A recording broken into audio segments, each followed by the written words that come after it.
从前，琉璃王兴兵讨伐释家族，有4个人拒绝入伍，因此被族人驱逐，不得不分头逃亡。其中一个释家族人逃出国都，经过漫长的跋涉，他疲惫不堪，停下休息。这时，一只大雁落在他身旁。这只雁身形巨大，却十分乖巧，任凭释家族人骑坐在它身上，刚一坐稳，大雁就飞了起来。释家族人紧紧抱住大雁，不敢睁眼。不知飞了多久，大雁着陆了。释家族人已然不知身处何方，但青山碧水让他放松，倦意袭来，于是合衣卧在一片树荫下睡着了。这一觉睡得可真香。忽然他感觉像是有人在抚摸自己，他猛然警觉，惊醒过来，身边果然有个人。来不及看清，他本能地将那人一把推开，作势要逃。再定睛一看，原来是一位俏丽的少女。释家族人责怪道：“旅途疲惫，我在此休息，你怎么这样摸我？”少女被他这么一问，一时语塞。释家族人见少女窘迫的样子娇羞可爱，收起责备，对她大献殷勤，继而强迫少女与他野合。少女正色道：“我遵守父母的教导，不敢违逆，虽蒙您垂青，但没有父母的允诺，是不可以这样的。”释家族人问：“这深山野谷的，你家在哪里吗？”“我是这池中龙王的女儿，在此游玩，听说释家族人流离逃难，见到您，于是幻化人形，冒昧前来安慰。但瞒着父母行野合之事，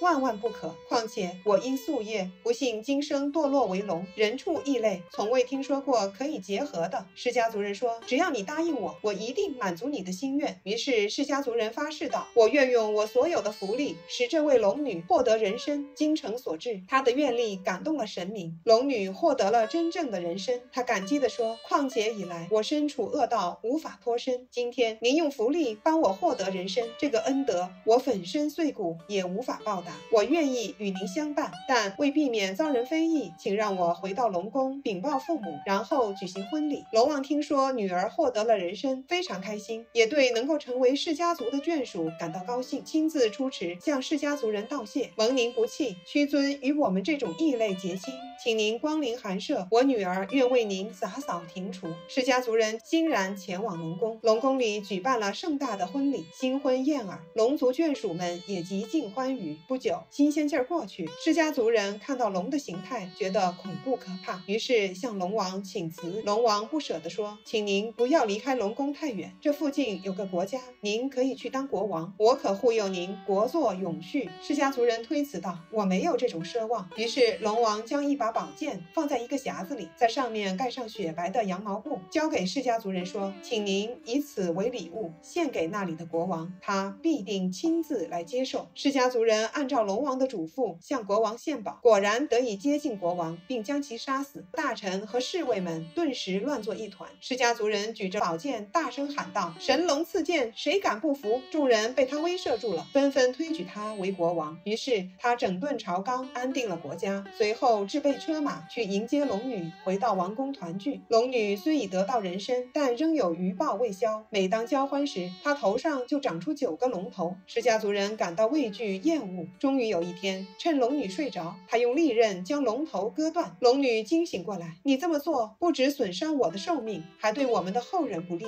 他们都会患上头痛病。”后来释家族人去世，他和龙女的儿子继位，那又是另一个故事了。